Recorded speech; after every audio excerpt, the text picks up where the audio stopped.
ما شاء الله لا حول ولا قوة إلا بالله العلي العظيم.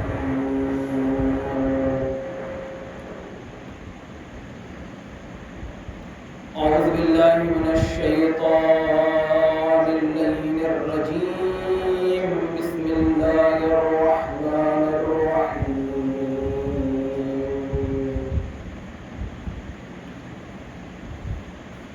الحمد لله رب العالمين. الحمد لله الذي ليس لقضائه دافع ولا لعطائه مانع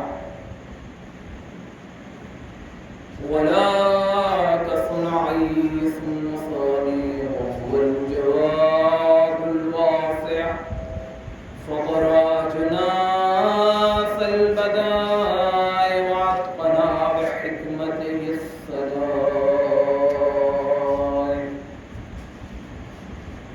فلا تخفى عليه الطلائع ولا تزيد عنده البدائع.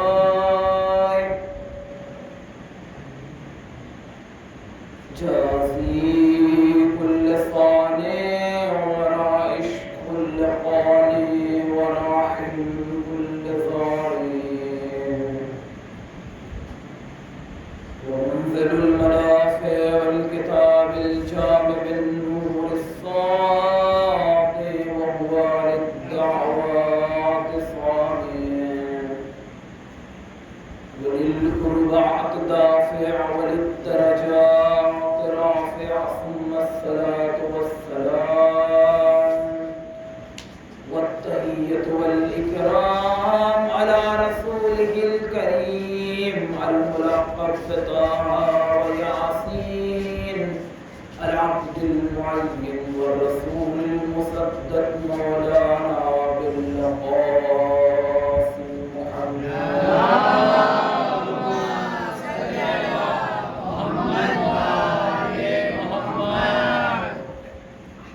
ثم الصلاة والسلام والتحية والإكرام على أهل بيته الطيبين الطاهرين المنتخبين المنتجبين الذين أذهب الله عنهم الرجس وطهرهم تطهيرا.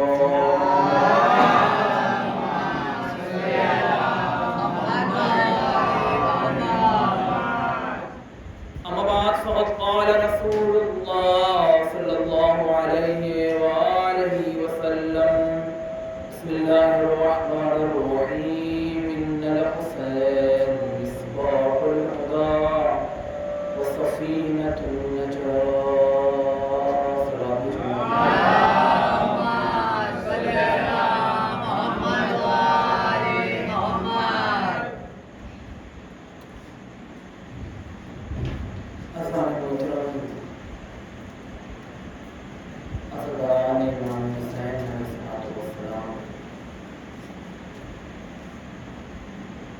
اس اشرے کی چوتھی مجلس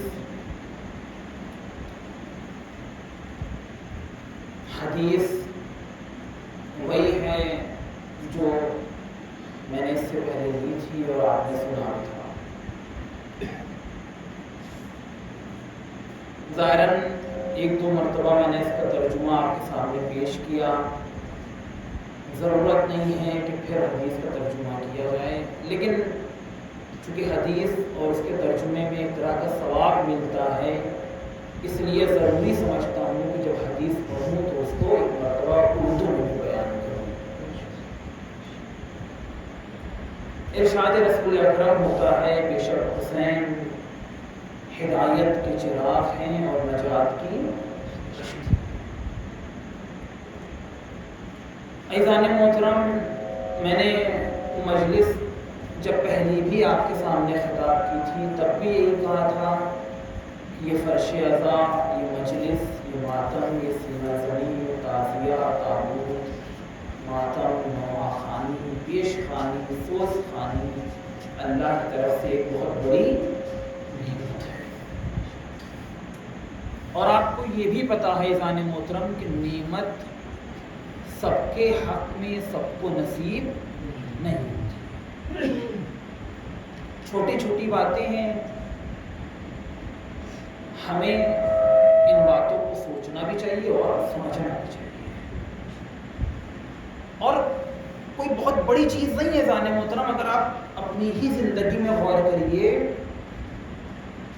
میں نے جیسے کہ آپ کے سامنے بیان کیا کہ کوئی چیز اگر ہم کسی بڑے سے نسبت دے دیتے ہیں تو اس کی عظمت اور اس کی اولیت اور اس کی روحانیت بڑھ جاتی ہے۔ ایک پلاسٹک کی کرسی جو ابھی تک اس امام باڑے سے باہر رکھی ہوئی تھی، میں نے چننے بھائی سے کہا کہ اس پر بیٹھ جائیے، تو انہوں نے ایک مرتبہ رومال اٹھایا اور اس کو ایک مرتبہ جھاڑا اس پر، اور پھر اس کے بعد اس پر بیٹھ گئے۔ اسی کرسی کو بغیر کسی تبدیلی کے جو امام باڑے کے باہر تھی، میں نے اسی کرسی کو اٹھایا اور یہاں کر لا کر یہاں رکھ دیا۔ وہ کرسی جس پر چننے بھائی جھاڑ کے بیٹھے تھے، اب اسی کرسی کو وہ چوم کر بیٹھ رہے ہیں۔ اچھا، پلاسٹک تو وہی ہے، کرسی بھی وہی ہے۔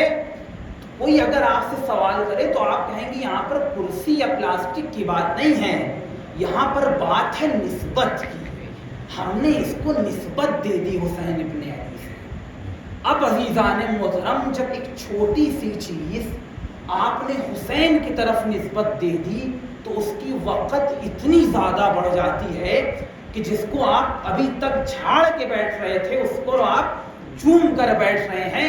میری کوئی عزت نہیں ہے جانے محترم کہ میں بہت بڑا ہوں، کہیں سے آیا ہوا ہوں، امامہ لگائے ہوئے ہوا ہوں، لیکن میری عزت جو ہے کہ میں نے جو امامہ رکھا ہے وہ امامہ وہی امامہ ہے جو رسول خدا رکھتے تھے۔ میں اسی منبر پر بیٹھا ہوں جس کی نسبت حسین کی ہے جانے محترم، تو میرا احترام میرا خود کا نہیں ہے۔ یہ احترام مجھے کون دلا رہا ہے؟ یہ احترام مجھے حسین ابن علی دلا رہے ہیں جانے محترم۔ چھوٹی چھوٹی چیز ہیں، ہمیں غور کرنا چاہیے۔ حسین کی ذات، کربلا، بہت ساری ایسی جنگیں اسلام میں جو ہوئی ہیں، جنگ خیبر بھی ہوئی ہے، جنگ احد بھی ہوئی ہے، جنگ بدر بھی ہوئی ہے، لیکن کبھی یہ کوئی نہیں کہتا مجھ سے آ کر آج احد کے اوپر پڑھیے، آج خیبر کے اوپر پڑھیے، آج خندق کے بارے میں سننا ہے، آج صفین کے بارے میں سننا ہے۔ لیکن ہر بار ایک سال آتا ہے، 10 دن انسان فقط اور فقط ایک ہی جنگ کا تذکرہ کرتا ہے۔ وہ کون سی جنگ ہے؟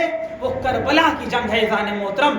کہیں نہ کہیں دوسری جنگوں میں، کربلا کی جنگ میں یہی فرق ہے عزیزان محترم کہ دوسری جنگ جب کبھی بھی ہوئی ہے تو عزیزان محترم وہاں پر ہدف اور مقصد یہ تھا کہ انسان مسلمانوں کو مارا جائے گا، مسلمانوں کو قتل کیا جائے گا، تو رسول خدا آتے تھے، مولا کائنات آتے تھے، مسلمانوں کی حفاظت کرتے تھے۔ لیکن فقط اور فقط فرق کربلا اور دوسری جنگوں میں یہی ہے کہ وہاں پر مسلمانوں کو خطرہ تھا، لیکن کربلا میں مسلمانوں کو خطرہ نہیں ہے۔ کربلا میں حملہ جو تھا وہ مسلمان پہ نہیں تھا، وہ اسلام پہ حملہ تھا۔ یہی وجہ ہے کہ کربلا اور دوسری جنگوں میں کہ کربلا اس وقت سے لے کر وہاں تک جب تک قیامت نہ آئے ذکر ہوتا رہے گا اور نکات نکلتے رہیں گے۔ صلوات پڑھے محمد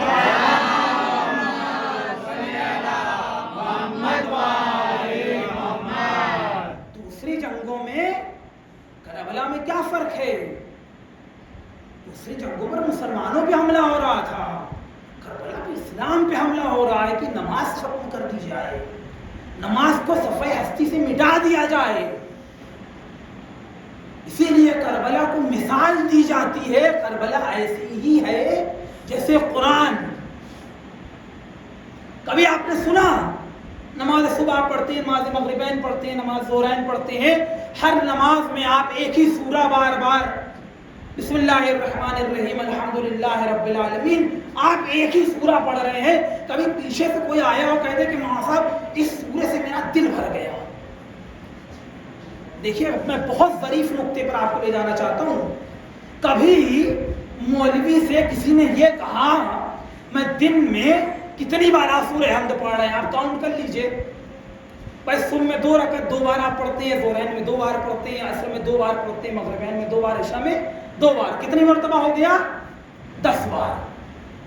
یعنی ایک دن میں 10 بار آپ سورہ حمد پڑھ رہے ہیں, لیکن پڑھنے کے بعد بھی آپ کا من الجھ نہیں رہا ہے. کبھی ایسا نہیں کہا گیا کہ آج سورہ حمد کی بجائے مجھے سورہ والفجر سننی ہے, یا سورہ اذا جاء نصر اللہ سننی ہے, یا سورہ کوثر سننی ہے. عزیزان محترم, میں یہی بتانا چاہتا ہوں کہ قرآن اور کربلا میں یہی فرق پایا جاتا ہے, بلکہ فرق نہ میں کہوں, دونوں میں مشابہت ہی یہی پائی جاتی ہے کہ قرآن جب جب انسان پڑھتا ہے تو نئے نئے گوشے سمجھ میں آتے ہیں. کربلا بھی ویسی ہی ہے. 1400 سال ہو گئے, جب جب کربلا کا تذکرہ ہوتا ہے ہر بار کوئی نیا گوشہ نکل کر آتا ہے. کربلا قرآن جیسی ہے. سورہ حمد ہم پڑھتے ہیں, ہر آیت میں ہمیں کچھ نیا لگتا ہے. کربلا کی جب ہم ذکر کرتے ہیں تو ہر ذکر میں کچھ نیا ملتا ہے. صلوات پڑھے محمد.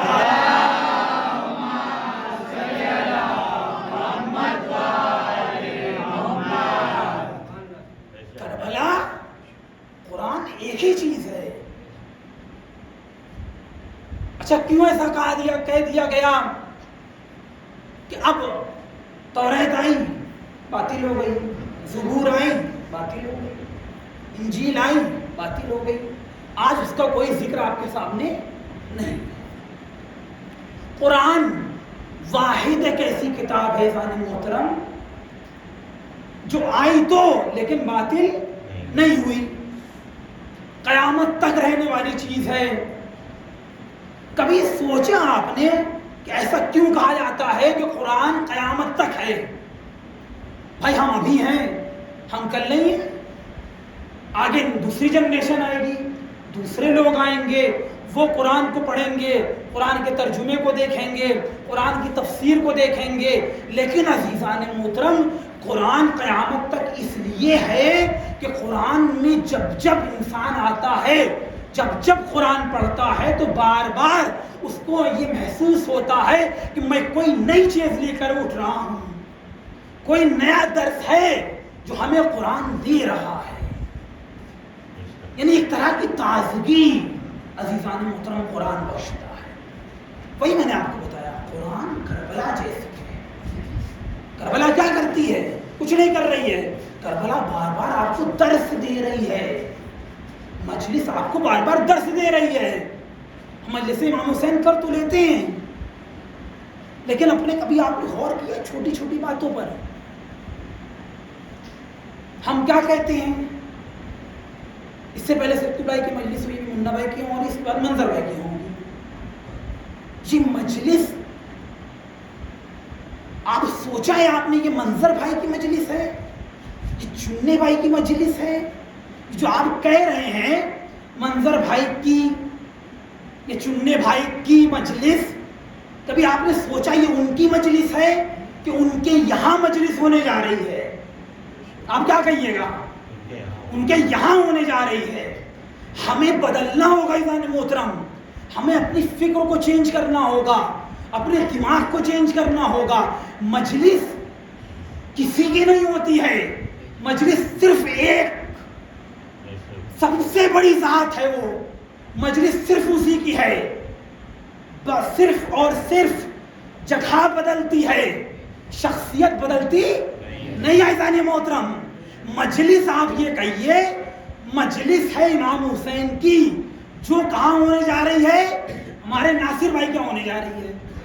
تو اب جب ہم یہ بات کہیں گے تو یہ بات یاد رکھیے گا, انجمن یہ ان کی انجمن ہے. یہاں تو چلیے چھوٹا سا گاؤں ہے, ایک ہی انجمن ہے. آپ بڑے شہروں میں جائیے دیکھیے کتنی انجمنیں ہوتی ہیں. انجمن محافظ اعضاء، انجمن عزادار امام حسین، انجمن فرش اعضاء، انجمن انصار حسینی، اور پتہ نہیں کون کون سے نام. یہ جتنی انجمنیں ہیں یہ کس کا ذکر کر رہی ہیں؟ آپ تو کہیے امام حسینی کا تو کر رہی ہیں. تو ہمیں بدلنا ہوگا اپنی سوچ کو. انجمن، مجلسیں، منبر، فرش اعضاء صرف اور صرف امام حسین کا ہے. آپ یہ نہ سوچئے کہ ہم نے مجلس کو قائم کیا ہے، آپ کو مجلس نے قائم کیا ہے. امام گاڑوں کو ہم نے یہاں سجا دیا، ہم نے نہیں سجایا ہے. عزیزان محترم، آپ نہ سجائیے گا تو 14 سال سے کیا امام حسین کو کوئی اور یاد نہیں کر رہا ہے؟ کیا آپ ہی یاد کر رہے ہیں؟ آپ یہ نہ کہیے کہ ہمارے یہاں ہم نے مولانا صاحب پہنچتے ہیں کہ جانے سے پہلے یہ جلوس ہم نے قائم کیا تھا. بھائی آپ کون ہوتے جلوس قائم کرنے والے؟ یہ نظر، یہ محفل ہم نے شروع کی تھی. ارے شکر ادا کیجئے کہ اللہ نے توفیق دی ہے آپ کو. عزیزان محترم، یہ نہ کہیے ہم نے مجلس قائم کی تھی، آپ یہ کہیے جو آج زندہ ہے اس منبر کی وجہ سے ہے، اس فرش اعضاء کی وجہ سے آپ زندہ ہیں. بدلیے اپنی فکر و عزیزان محترم. میں بار بار کہتا ہوں کربلا رونے کا نام نہیں ہے. آپ سوچئے کربلا کہ میں نے ذکر کیا، آپ نے آنسو بہا لیے اور چلے گئے، آپ نے سینہ پیٹ لیا اور چلے گئے. کربلا اسی چیز کا نام ہے. یہ تو ایسا ہی ہے کہ ناصر بھائی صاحب اگر ہم کو بنکی جانا ہے، وہاں پر ایک بہت بڑا پروگرام ہے، کسی ایک بڑی شخصیت کوئی عالم آ رہی ہے، تو ہم نے ان سے کہا کہ ناصر بھائی ہم کو وہاں چھوڑ دیجیے گا. انہوں نے کہا حضور چلیے گا، میں بھی جا رہا ہوں، آپ بھی بیٹھ جائیے گا. چلیے. اچھی اچھی بائک، نیو بائک ایجنسی سے انہوں نے نکلوائی تھی، ماشاءاللہ بہت بڑھیا بائک، بہت اچھی گاڑی. عزیزان محترم وہاں پہنچے، ہم پہنچے ان کے ساتھ ساتھ. اپنا یہ تو رائڈ کر رہے تھے، ان کو چلانا آتا تھا، ان کو چلانا بھی نہیں آتا ہے. وہاں پہنچے، ان عالم سے ملاقات کی. اب ان کے پاس پہنچنے کے بعد آپ دماغ میں رکھیے گا ہم کس لیے یہاں سے نکلے تھے؟ ایک عالم سے ملاقات کرنے کے لیے جو بنکی آ رہے تھے. کس کی بائک سے جا رہے تھے؟ ناصر بھائی کی. ہم جب وہاں پہنچے عالم کے پاس تو ہم نے کہنا شروع کیا، ارے ماشاءاللہ میں کیا بتاؤں، اتنی اچھی بائک، اتنی اچھی گاڑی، اس کے اوپر اتنا اچھا چلانے والا. ایسا وہ آدھا گھنٹہ جب آپ تعریف کر چکے تو ایک مرتبہ وہ کہے گا مولانا صاحب یہ بتائیے حضور، ہم آپ کے سامنے اتنے بڑے عالم بیٹھے ہوئے ہیں، آپ آئے کس لیے تھے؟ ارے حضور آپ سے ملنے آئے تھے، لیکن اتنا اچھا سفر، کیا بائک چلا رہے تھے، جو راستہ آدھے گھنٹے کا تھا وہ 15 منٹ میں انہوں نے کور کر دیا. عزیزان محترم، کربلا یہ ایسے ہی راستے کی طرح ہے کہ فضائل اور مسائل میں بیان کر رہا ہوں آپ کے سامنے. یہ اس لیے نہیں ہے کہ ہم نے ان کی شہادت پڑھی تو آپ رونے لگے، ہم نے ان کے بارے میں کچھ بیان کیا تو آپ واہیدات دینے لگے. آپ یہ سوچئے یہ بیان ہو کیوں رہا ہے، میں کیوں کربلا آپ کے سامنے بیان کر رہا ہوں؟ کوئی نہ کوئی اس کے پیچھے مقصد ہے. اور یہ مقصد کیا ہے میں آپ کو ایک چھوٹے سے واقعے سے بتاتا ہوں. وہ کیا عزیزان محترم، بہت چھوٹی سی بات، غور کرنے والی چیز ہے. امام اول امیر المومنین علی ابن ابی طالب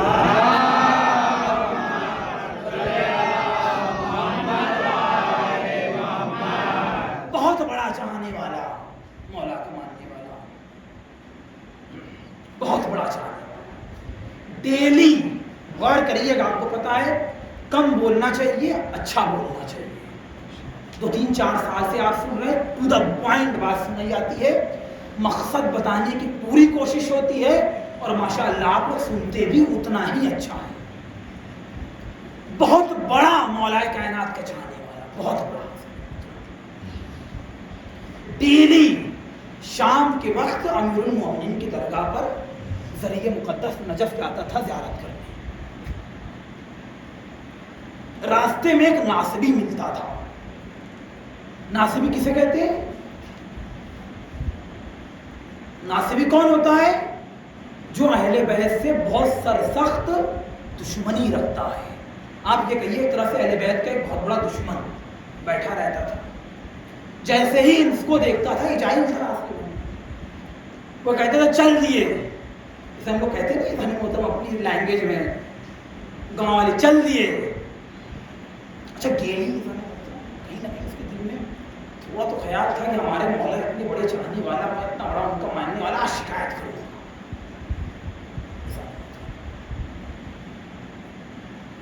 وہ ڈیلی کہے یہ اپنا جائے تھوڑا سا پریشان. ایک مرتبہ اس نے حد ختم کر دی. اس نے کہا رکو ناصبی گے, اور یہی نہیں کچھ برا بھلا تک کہہ دیا مولا کائنات کو. کہا کس کی زیارت کرنے جاتے ہو, کچھ نہیں رکھا ہوا ہے, کوئی فائدہ نہیں. جو مر گیا وہ مر گیا, کوئی واپس نہیں آتا ہے. اس نے وہاں سے چلا, اس نے بعد کی بات اس بار تو اپنے مولا ضرور شکایت کروں گا. پہنچا مولا کائنات کی درگاہ پہ, زری کو پکڑا, مولا کائنات سے شکایت کی, مولا آپ کی بارگاہ پہ آتے ہیں, ایک راستے میں راستہ چونکہ وہی ہے, راستہ بدل بھی نہیں سکتا ہوں, وہیں پر بیٹھا رہتا ہے, اور کچھ نہ کچھ تانے تشنی. آج تو اس نے حد ختم کر دی, آپ کو بھی اس نے برا بھلا آج کہہ دیا. کچھ نہیں ہوا, چلا آیا, خواب سو گیا. خواب میں امیر المومنین علیہ السلام کیا دیکھتا ہے, خواب میں امیر المومنین آئے ہیں. دیکھنے کے بعد اس نے سلام کیا اور کہا کہ مولا ایسی ایسی چیز ڈیلی ہوتی ہے, میں آپ کا ایک چھوٹا سا ماننے والا, مجھے برداشت نہیں ہے کہ آپ کے حق میں کوئی ذرہ برابر بھی گستاخی نہیں. مولا نے کہا یہ دنیا عمل کی ہے, جزا کی نہیں ہے. جو کرنا ہے اس کو کرنے دو, آخر اس کا حق بھی میری گردن پر ہے. اب آپ بھی سوچ رہے ہوں گے ایک اہل بیت کا دشمن اور اس کا حق کس کی گردن پہ, مولا کائنات کی گردن پہ. بہت بڑی چیز ہے. اس نے ایک احسان, ایک حق اس کا میری گردن پہ بھی ہے. آپ دیکھیے گا یہ کربلا, یہ فرش عطا جس پر آپ بیٹھے ہوئے ہیں, یہ کوئی چھوٹی موٹی چیز نہیں ہے. اور کیا ہوتا ہے ایمان محترم, اس کا حق بھی میری گردن پہ ہے. مولا کیا وجہ ہے, کون سا حق ہے؟ مولا کائنات نے کہا کہ وہی ناصبی چونکہ دجلہ اور فرات کے بیچ میں رہتا تھا. فرات کون سی نہر ہے آپ لوگ جانتے ہیں, وہی نہر جس پر امام حسین کے پانی کو بند کیا گیا تھا. فرات پہ رہتا تھا. ایک مرتبہ ایسے ہی گھر سے نکلا اور نکلنے کے بعد فرات کے کنارے نزدیک جا کر بیٹھ گیا. پانی موجیں مار رہا تھا فرات کا. دیکھیے حضرت محترم, میں بہت آپ کو نزدیک کر رہا ہوں اس نقطے سے, بہت اچھا سن رہے ہیں. پانی موجیں مار رہا تھا فرات کا. ایک مرتبہ اس نے پانی کو دیکھا اور ایک جملہ کہا, کیا یہ وہی پانی ہے جس کے لیے امام حسین کو پیاسا رکھا گیا؟ مصائب نہیں پڑھ رہا ہوں میں آپ کے سامنے. کیا یہ وہی پانی ہے جس کے لیے حسین ابن علی کو پیاسا رکھا گیا؟ آخر جب یزید کو قتل کرنا تھا تو پانی پلا ہی دیتا. اہل بیت کو نہیں مانتا تھا, دشمن تھا, لیکن فرات کی طرف نگاہ کر کر اس نے چھوٹا سا سوچ اپنے ذہن میں لے کر آیا کہ اگر یزید کو مارنا ہی تھا تو تھوڑا سا حسین ابن علی کو اور ان کے بچوں کو پلا دیتا, اس کے بعد قتل کر دیتا. مولا کائنات بیان کرتے ہیں کہ اس نے یہ ذکر کیا اور کہیں نہ کہیں ایک آنسو اس کی آنکھ سے گر گیا. اللہ اکبر. بس میں اب اس کا مقروض ہو گیا. وہ ظاہر پریشان, اچھا مولا یہ حق ہے. پھر ایک مرتبہ زیارت کے لیے چلا. دیکھیں سارے محترم, بہت ساری نقطے پر میں آپ کو لانا چاہتا ہوں. یہ کربلا آپ سوچتے ہیں کہ بہت چھوٹی سی چیز ہے, یہ فرش اعضا اور حسین پر گریا بہت چھوٹی سی چیز ہے. نہیں اذان محترم, ایک بہت بڑی چیز ہے یہ.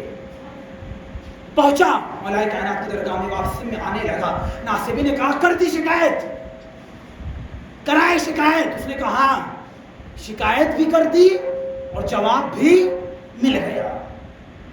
اچھا کیا جواب دیا مولا نے تمہارے؟ مولا نے کہا کہ دنیا تو یہ فقط اور فقط عمل کی ہے، جزا تو مرنے کے بعد ملے گی، لیکن میرے مولا کہہ رہے تھے کہ ان کی گردن پہ تمہارا کوئی حق بھی ہے۔ اللہ اکبر۔ اس نے کہا کون سا حق؟ کیونکہ اس کو بھی یاد نہیں تھا، ایک چھوٹا سا واقعہ تھا اس کی زندگی میں پیش آیا، وہ ذہن سے بھول گیا۔ اس نے کہا کون سا حق؟ اس نے پورے واقعے کو بیان کیا۔ اب جیسے ہی واقعے کو بیان کرنا تھا، ایک مرتبہ اس نے کہا کہ یہ واقعہ تو میں نے کسی کے سامنے ذکر ہی نہیں کیا۔ ارے اس وقت کوئی سننے والا تھا ہی نہیں، آخر کار تم کو ایک بات پتا کیسے چلی؟ اس نے کہا مجھے کچھ نہیں پتا، میں تو ٹھہرا ایک جاہل انسان، مجھے تو میرے مولا نے خبر دی، میں نے تم تک پہنچا دی۔ اب عزیزان محترم وہ پریشان، وہ حیران، جو اہل بیت کا دشمن تھا عزیزان محترم، روایت کہتی ہے دوسرے دن زری تک پہنچا، اور زری پہنچنے کے بعد زری پر گر گیا اور کہا یا امیر المومنین، مجھے یقین ہو گیا جو غیب پر ایمان رکھ سکتا ہے وہی صحیح راستے کی ہدایت بھی کر سکتا ہے۔ میں یہی کہتا ہوں عزیزان محترم، یہ کربلا، یہ فرش عزا کوئی چھوٹی چیز نہیں ہے۔ اگر حسین پر ایک قطرہ آنسو بھی نکل جائے تو واقعاً وہ انسان کی ہدایت کرتا ہے۔ صلوات بھیجے محمد میں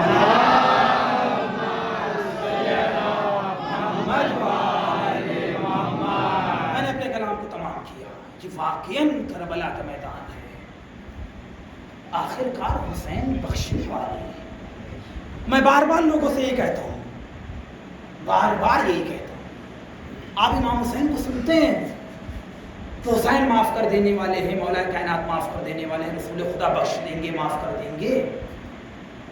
آپ ذرا غور کریے، کیسے غور کریے ثانی محترم، کربلا کا ہی میدان ہے، امام حسین کھڑے ہوئے ہیں، چونکہ فوج اشکیا یزیدی میں اعلان ہو چکا تھا، جس نے حسین کے سر کو قلم کیا ایک بہت بڑے انعام سے اس کو نوازا جائے گا۔ آخر کر کیا ہوا ثانی محترم؟ اس کو نوازا جائے گا۔ اس نے کیا کیا؟ حسین کو پیچھے سے دیکھا، اور دیکھنے کے بعد اس نے کہا کہ اس سے اچھا موقع ہی نہیں ہے، جنگ کرنے کی کوئی ضرورت ہی نہیں ہے، تلوار نکالے، حسین کا سر قلم کرے اور جا کر پیش کر دیں، جو انعام ملنا ہوگا مل جائے گا، نہ جنگ ہوگی، نہ شور و غل ہوگا، نہ کوئی تماشا ہوگا۔ اس نے تلوار نکالا، لیکن عزیزان محترم مجھے کہیں نہ کہیں وہ واقعہ بھی یاد آتا ہے کہ جب رسول خدا نماز پڑھاتے تھے تو پیچھے جمعہ پڑھنے والے جب مدینے میں آواز دی جاتی تھی کہ آج گیہوں اتنے روپے سستا ہو گیا، چاول اتنے روپے سستا ہو گیا، تو پیچھے سے لوگ بھاگ جاتے تھے۔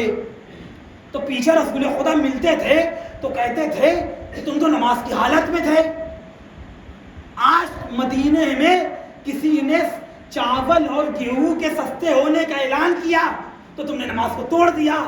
تو ایک مرتبہ پوچھنے والا کہتا تھا اے حضور، آپ جب نماز پڑھاتے ہیں تو آگے دیکھتے ہیں، میں یہی بات کو میں مرتبط کر رہا ہوں حسین ابن علی سے، حضور آپ جب نماز پڑھاتے ہیں تو آگے دیکھتے ہیں۔ تو ایک مرتبہ رسول خدا نے کہا اے میرے چاہنے والے، میں اللہ کا بھیجا ہوا نبی ہوں، یہ نگاہیں جس طرح آگے دیکھتی ہیں ویسے ہی ہے پیچھے دیکھتی ہے۔ یہی ہوا، اس نے تلوار نکالی، امام حسین کے پیچھے آیا، جیسے ہی مارنا چاہا حسین نے تلوار نکالا، فوراً پیچھے مارا، اس کی ٹانگ بدن سے الگ ہو گئی۔ الگ ہونا تھا، حسین نے تلوار نکالا اور سینے پر رکھ دیا۔ اب اس نے ہاتھوں کو جوڑ دیا، کہا الامان یا ابا عبداللہ، الامان یا ابا عبداللہ، مولا مجھے معاف کر دیجئے۔ حسین نے تلوار کو پیچھے ہٹا دیا، کہا عباس جاؤ اس کو خیمے تک چھوڑ کے رہو۔ آپ کو ایسا لگتا ہے ایک آنسو حسین ابن علی پر بخشوا سکتا ہے؟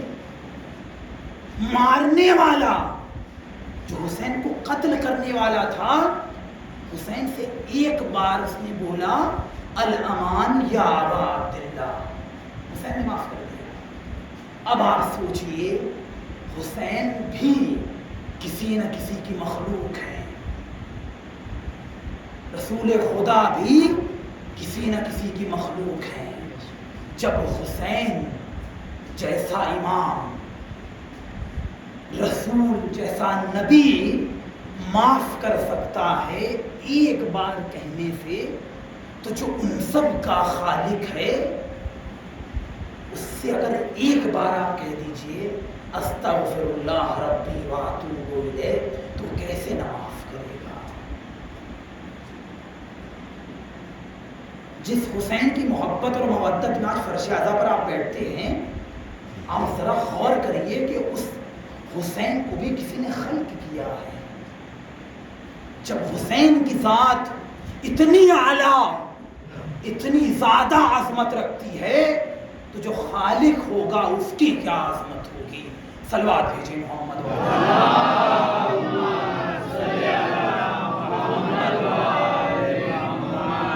میں نے اپنے کلام کو تمام کیا۔ کوئی انسان یہ نہ فکر کرے میرے گناہ بہت زیادہ ہیں، نماز کل سے شروع کر دیں گے، نماز پرسوں سے پڑھیں گے۔ بہت سارے لوگ ہیں، آپ ملتے ہوں گے، ان سے کہتے ہوں چلیے نماز ہونے جا رہی ہے، کیا بتائیں آج تو نجیس ہیں، کل سے لیکن وعدہ، کل سے پابندی سے نماز میں پڑھوں گا۔ عزیزان محترم، تب بھی پروردگار عالم جانتا ہے ہمارے دلوں کو، آخر بنایا بھی اس نے۔ تھوڑی سی بارش جب ہوتی ہے تو گاؤں کا دستور یہ ہوتا ہے عزیزان محترم کہ لائٹ چلی جاتی ہے۔ کل سے کیا ہو رہا ہے؟ لائٹ کو کوئی تو پتا نہیں ہے کیا ہوا، تھوڑی سی بارش ہوئی، ناصر بھائی بھی کہہ رہے تھے یو پی گورنمنٹ کے تار اتنے کمزور ہیں کہ تھوڑی سی ہوا چلتی ہے تو وہ ٹوٹ جاتے ہیں۔ عزیزان محترم، ہمارا اور اپنے اللہ کا رشتہ اور ایمان کا رشتہ اتنا کمزور ہے کہ تھوڑی سی اگر بارش ہو جائے تو صبح میں جہاں 6-7 لوگ ہوتے ہیں وہاں 2 لوگ ہو جاتے ہیں۔ عزیزان محترم، جیسا بارش کا حال ہے ویسا ہمارا حال ہے۔ بارش ہوئی لائٹ گئی، بارش ہوئی مسجد میں لوگ کم ہو گئے۔ مطلب ایک بارش نے ہمیں مسجد سے روک دیا، اور اس کے بعد کربلا پر آ کے سوچتے ہیں کہ مولا اگر میں کربلا میں ہوتا تو آپ کے ساتھ ضرور جنگ کرتا۔ ہمیں ایک بارش سے آپ لڑ نہ پائے، وہ لاکھوں کا مجمع جہاں چلتی ہوئی تلواریں تھیں، مجھے تو لگتا ہے عزیزان محترم اگر میں ہوتا تو میں تو نہ لڑ پاتا۔ میں اتنا تو مضبوط نہیں ہوں عزیزان محترم، آپ کا تو بھائی اللہ جانے اور آپ جانے، میں کسی کیوں کہوں کسی کو بھائی، لیکن میں دیکھ تو ایسا ہی لگ رہا ہے۔ بارش ہوئی، پبلک کم، آج ہی عزیزان محترم نماز میں پہنچا، 2 لوگ تھے، ایک اذان دینے والا، ایک پیچھے سے آنے والا۔ کیا ہو رہا تھا؟ بارش ہو رہی تھی۔ یہ بھی نہیں کہ عزیزان محترم ایک بہت بڑی سٹی ہو، رات میں 12-1 بجے تک کھلی ہو، عزیزان محترم 8-9 بجے تک 10 بجے تک محرم چل رہا ہے، تھوڑا لیٹ کھانا کھاتے لیکن تب بھی انسان سو جاتا ہے۔ کوئی بہت زیادہ آج کل محرم میں آئے ہوئے، چھٹی بھی ہے، کسی کو ڈیوٹی بھی نہیں جانا ہے، اس کے بعد بھی مجمع نہیں ہے عزیزان محترم۔ کیا فائدہ ہے فرش بچھانے کا؟ کیا فائدہ مجلس کرنے کا؟ کوئی فائدہ نہیں۔ میں یہ بار بار آج نہیں 3-4 سال سے میں یہ بات کہہ رہا ہوں، یہ بات آپ گرا باندھ لیجئے۔ اگر آپ کو سچا حسینی مجھے دیکھنا ہے، اگر مجھ سے کوئی کہے گا کہ مجھے بتاؤ سچا حسینی کون ہے، تو میں یہی کہوں گا کہ کچھ نہ کرو۔ عزیزان محترم صلوات بھیجیں محمد والے محمد۔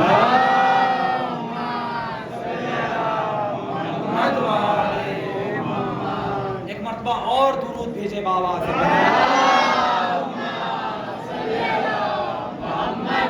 ایک آخری بات اور اپنے کلام کو میں نے تمام کیا۔ چھوٹی موٹی باتیں ہیں، سمجھانے والی باتیں ہیں، لیکن بار بار انسان سمجھاتا رہتا ہے، چونکہ کہیں نہ کہیں یقین ہوتا ہے کہ آج نہیں تو کل، کل نہیں تو پرسوں انسان مان جائے گا، اللہ کے راستے پر آ جائے گا اور کچھ نہ کچھ عبادت کر لے گا تو آخرت کا سرمایہ ہو جائے گا۔ میں جو بات بیان کر رہا تھا وہ یہی تھی کہ اگر مجھ سے کوئی پوچھے گا کہ سچا حسینی کون ہے، تو آپ یہ بتائیے کہ فرش اعظم پر بیٹھے ہی سچا حسینی ہے، تو آپ کیا کہیے گا؟ سننے میں تو کہہ رہے نہیں ہے، تو کون ہے؟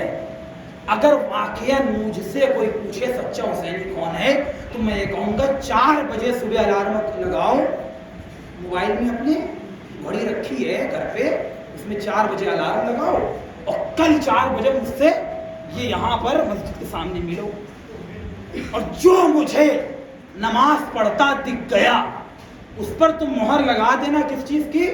سچے حسین۔ بھئی محرم تو آتا ہے چونکہ ہر سال کرنا ہے، محرم میں کیا ہوتا ہے بھائی؟ چونکہ ابا نے قائم کر دیا ہے، دادا نے قائم کر دیا ہے، تو ایک عادت نہیں ہوتی جیسے اذان محترم، جیسے صبح صبح کہنا تو نہ چاہیے لیکن صبح صبح جیسا ہوتا ہے کہ ہر انسان کو بھائی بھوک لگنی ہے، بھائی بھوک تو نہیں کہیں گے، جو بھوک تو ایک انسان کی نیاز ہوتی ہے، ایک ضرورت ہوتی ہے، لیکن کچھ کام ہم جیسے عادت کی بنیاد پر کرتے ہیں۔ ہماری عادت ہے صبح اٹھنا اور صبح اٹھ کر دوڑنا، تو عادت ہے 10 سال سے دوڑ رہے ہیں تو آج بھی دوڑ رہے ہیں، 10 سال سے مجلس چلی آ رہی ہے تو آج بھی مجلس کرنی ہے۔ تو اذان محترم ہم مجلس کو عادت سمجھ کر کر رہے ہیں کہ عبادت سمجھ کر کر رہے ہیں؟ اگر عبادت ہے تو اللہ سے نزدیک کرے گی، اور اگر عادت ہے تو اللہ سے نزدیک نہیں کرے گی۔ اگر مجلس نے اللہ سے نزدیک کر دیا تو پھر کیا ہوگا؟ مسجدیں خود بخود بھر جائیں گی۔ فرشادہ بھی تو بھری ہے ہی ماشاءاللہ، ایک جگہ اور خالی ہے جس کو بھی بھرنا باقی ہے، وہ ہمیشہ خالی رہتی ہے۔ مجبور ہے مسجد، دروازے کھلے ہوئے ہیں، انویٹر لگا ہوا ہے، لائٹیں ہیں، لیکن جانے والا ٹائم کیلکولیٹ کر لیجئے، صبح سے لے کے عشاء تک کا ٹائم کیا ہوتا ہے؟ آپ یہی کہیے گا مشکل سے میں نے خود جوڑا، بیٹھ کے میں نے خود جوڑا 50 عالم آپ کے سامنے پڑھ چکے ہوں گے یہ ساری باتیں، لیکن بار بار کیوں پڑھا جاتا ہے؟ بار بار اس لیے پڑھا جاتا ہے آج نہیں تو کل شاید دل پر کچھ اثر ڈالے گی، شاید کچھ فرق ڈالے گی۔ مشکل سے 40 سے 45 منٹ پوری صبح سے لے کر عشاء تک آپ کو ٹائم لگے گا۔ آپ سے کوئی نہیں کہتا کہ اگر 12:30 بجے دوپہر کی اذان ہوتی ہے تو 12:30 بجے مسجد میں انٹر ہو جائیے، نہیں ٹائم ملتا 3 بجے چلے جائیے، نہیں ٹائم ملتا 4 بجے چلے جائیے، نہیں ٹائم ملتا 5 بجے چلے جائیے۔ کتنا ٹائم اللہ نے رکھا؟ 6-6 7-7 گھنٹہ رکھ رہا ہے۔ اس کو پتا تھا کہ میں نے ان کو بنایا ہے، میں ان کو جانتا ہوں، یہ کبھی اول وقت نہیں آئیں گے، اگر آ بھی گئے تو بہت سارے ایسے ہوں گے جو بعد میں بھی آئیں گے۔ اذان محترم تو یہ مجلس حسین ہمیں چاہیے کہ دعوت دے نماز کی طرف، دعوت دے روزہ، عبادت اور اطاعت کی طرف۔ اذان محترم حسین نے کربلا کے میدان میں کیا کیا تھا؟ نماز کو قائم کیا، نماز کو قائم کر کے بتلایا ہے کہ میں کربلا میں آیا ہوں اس لیے نہیں کہ میرے مسائل پڑھے جائیں اور تم سب گریہ کرو، نہیں، کربلا کا ذکر ہو تو اندر سے اور جذبہ بڑھے پروردگار عالم کی عبادت کا۔ یہ ہے کربلا کا مقصد۔ میں نے اپنے کلام کو تمام کیا۔ 4 محرم اذان محترم آج ہو گئے۔ میں نے بیان کیا ایک آنسو بھی حسین بن علی کے اوپر انسان کی ہدایت کر دیتا ہے، اور کربلا میں ایسے ایسے لوگ بھی موجود ہیں کہ ابھی کم سنی کا عالم ہے، لیکن معرفت دیکھیے آپ کہ بھوک بھی برداشت ہے، پیاس بھی برداشت ہے۔ واقعاً اس کا احترام، اس کی اہمیت، ان کی عظمت کتنی زیادہ ہوگی جس کو حسین نے خود اپنی نماز کی دعاؤں میں مانگا۔ آپ سمجھ گئے ہوں گے میں کس کی بات کر رہا ہوں۔ حسین نے دعا مانگی تھی پروردگار عالم ایسی اولاد دے جو دل کے لیے سکون کا سبب بنے۔ اللہ نے اولاد دی، حسین نے نام رکھا سکینہ۔ سکینہ کا مطلب ہوتا ہے سکون دینے والا۔ ایک باپ جب بچے چھوٹے ہوتے ہیں نا تو اپنے بچوں کو سینے پر سلا کر کہانیاں سناتا ہے، روایتوں کے جملے ہیں، حسین ابن علی بھی اپنی بچی کو ڈیلی اپنے سینے پر رکھ کر کہانیاں سناتے تھے. اللہ، بہت بڑی چیز ہے.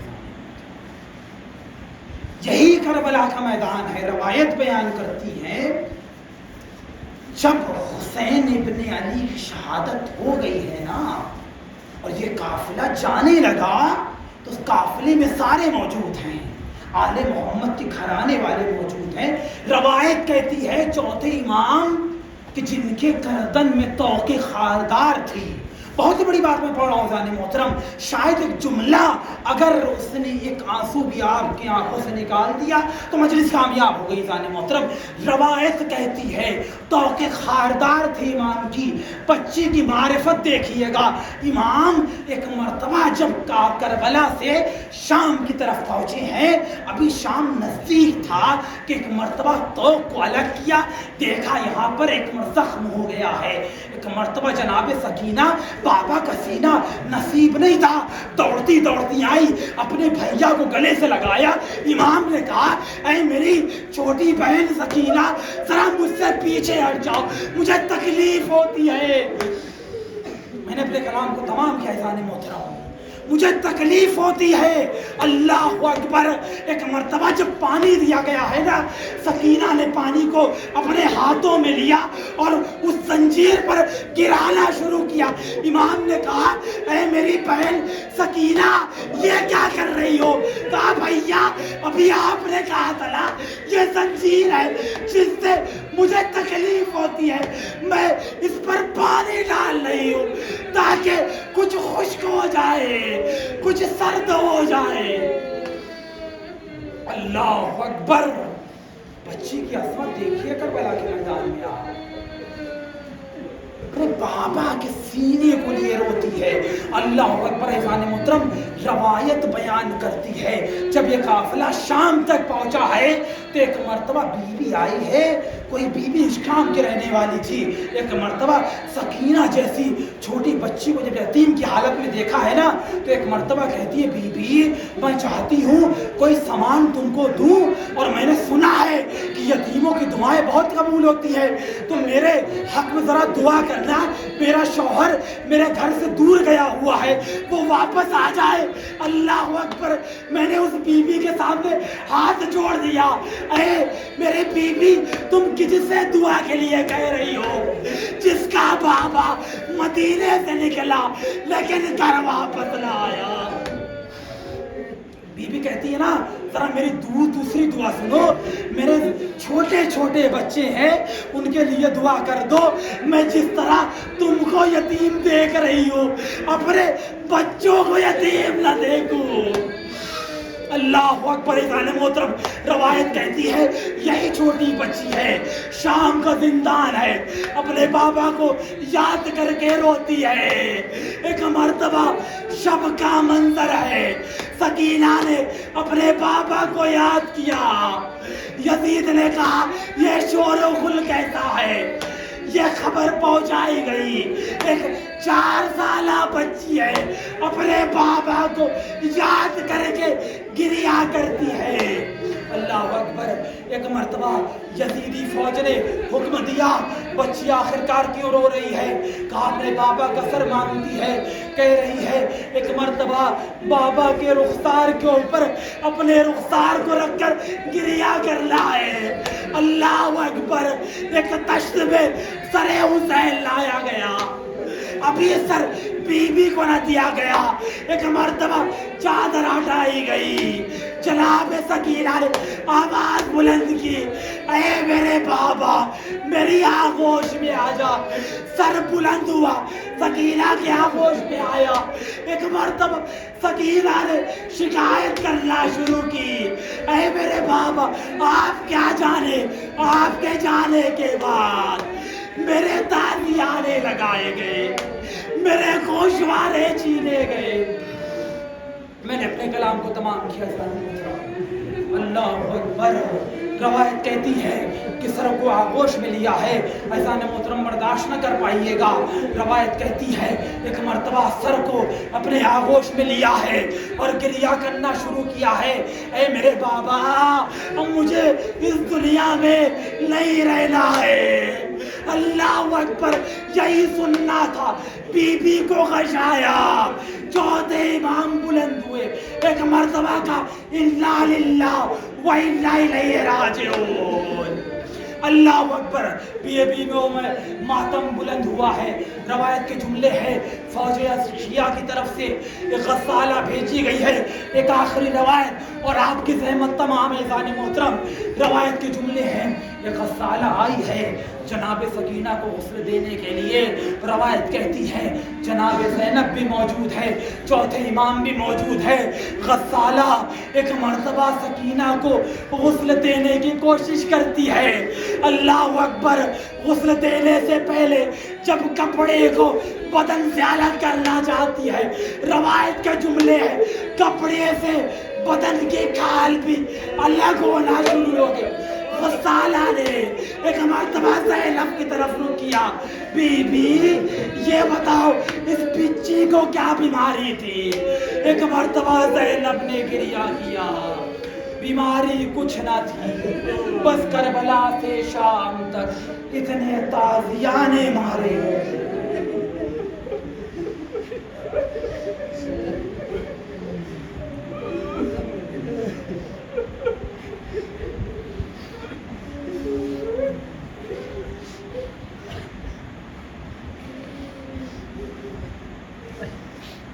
سيعلم الذين ظلموا أيام منقلب ينقلبون۔ پروردگار عالم ہماری اس مجلس کو درجہ قبولیت عنایت فرمانا، اے میرے اللہ ہم سب کو نماز پر وقت پڑھنے کی توفیق دے۔ ماتم حسین رب